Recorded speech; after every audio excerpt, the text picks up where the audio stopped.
A warm welcome to the students of class 8. Today, in the subject Social Studies, we are going to see the components of business studies, chapter 1, part 5. In the previous videos, you have already seen what is business, profession, what is employment, employer, employee, production, consumption, etc. We also saw the important stages in the development. It was the hunting and fishing stage. Then we had the pastoral stage, followed by the agricultural stage, the handicraft stage, and we did the barter system also. In this video now, we are going to continue to see, was the barter system efficient? If it was not, what were the problems that were faced? So we begin there. So the important problems of the barter system. You remember the barter system? Each one produced something and they exchanged it with the handicrafts, the craftsmen, for the tools they gave them. So the agricultural people or the agriculturists gave the craftsmen some grains or some food which they grew, and they used to take in return what? The tools they made. The first problem they faced was lack of double coincidence of wants. What is coincidence? Coincidence means if I want something from you, you expect me to give whatever I have. You know, it's not that you want something else.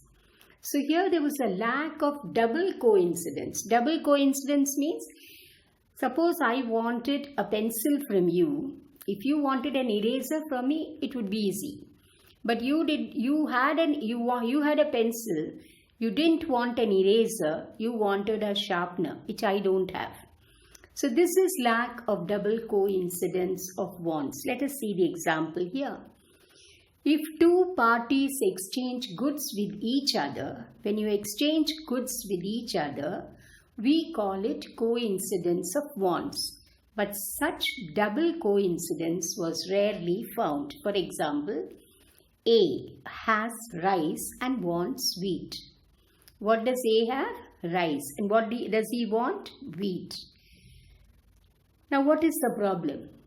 B has wheat but wants jowar. B has wheat, but what does he want? Jowar. Is that clear? So this is the lack of double coincidence of wants.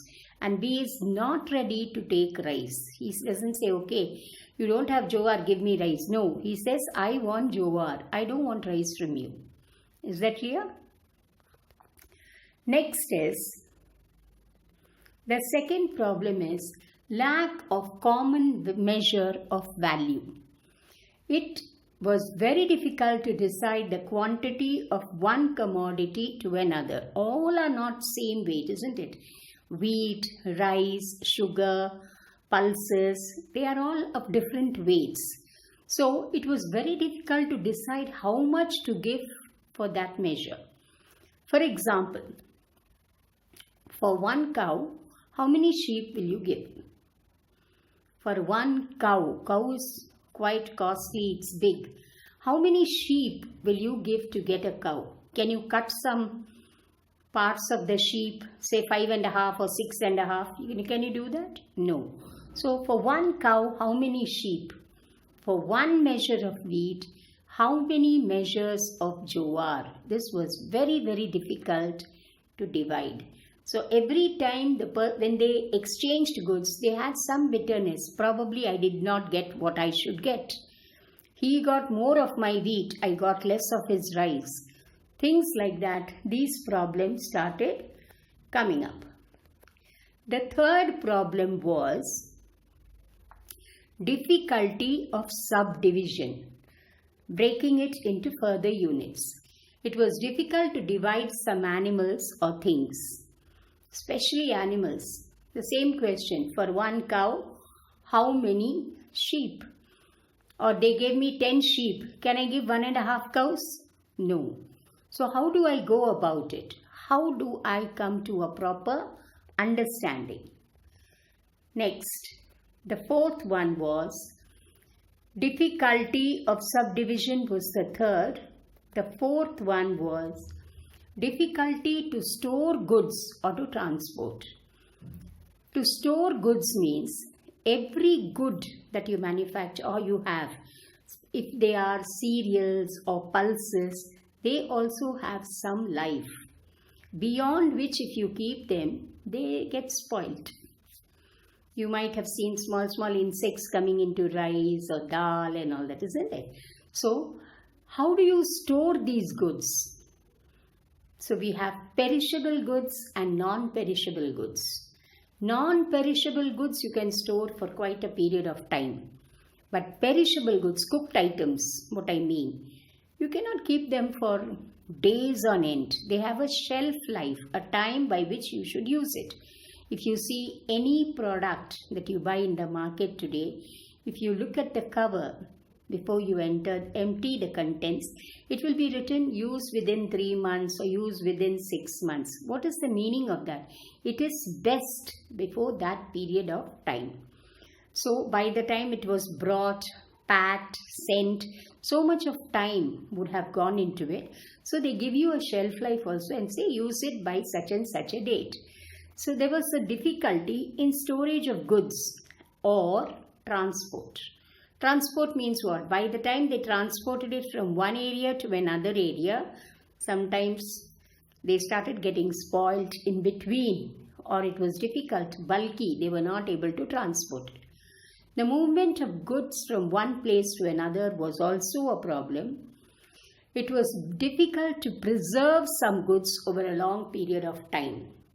Suppose somebody had asked for, say, steel, and someone in return had said, I'll give you the agricultural produce. Now, steel is bulky to carry. Whereas for this person to preserve the vegetables or the fruits he has grown, it has a very small shelf life. It is not easy to do it. So these were some of the problems they faced when barter system was there. That is, they exchanged goods for goods. So, what did they do? The next stage came. We did the hunting and the fishing stage, pastoral stage, agricultural stage, handicraft stage, barter system we tried, and now we have come to the money economy stage. To overcome the difficulties of barter system, many mediums were used. Many other mediums they tried. They said, okay, this barter is not proving out. Changing goods for goods is not working out. Let us try with skins of animals. So you can see, is to kill animals, remove their skins and trade with that. Then they tried with cowrie shells. You know what cowrie shells are. But these did not last long. Then metals came into the picture. Now, when they brought metals, they had to change that into a particular shape and weight and use it as an exchange medium. Could not use it just as it is. So, these metals came into vogue. Next was copper, silver, gold coins came into existence. Here also they had some difficulties. And what was it? Transportation. Can you see the coins here? Yes. Then what happened? So you saw skins came, cowrie shells came, metals came into the picture, gold, silver, copper coins, but they were all not effective. Paper money came to be used. Paper money is a token money which generally comprises of banknotes issued by the central bank of the country, and it has the complete support of the government. That is paper money. That came into being. Then what happened? Nowadays, we have bank money in the form of checks, drafts, bills, credit and debit cards, and these play a very vital means important role. So here you can see the check. This is a bank draft and a certified check. And here You have the same, some more pictures. This is the debit credit cards that are available today. So the medium of exchange kept on changing as more and more goods were produced, because the exchange was becoming difficult with those. People were becoming more sharp. They were not ready to give more and receive less. So different things came up. Finally, after that, what happened? We will see in the next video. Let's summarize here. Problems of the barter system. Sorry children, it's written PO. Problems of the barter system. Lack of coincidence of wants. Lack of common measure of value. Difficulty of subdivision. Difficulty to store goods or to transport. Money exchange stage. So all this we have seen, different mediums of exchange. We now move on to the question section. Alright, you've understood all this, isn't it? So next we go on to the questions. Answer these questions in your notebooks. State the problems of the barter system. Explain difficulty to store goods or transport in your own words. Name the different mediums of exchange that came into being.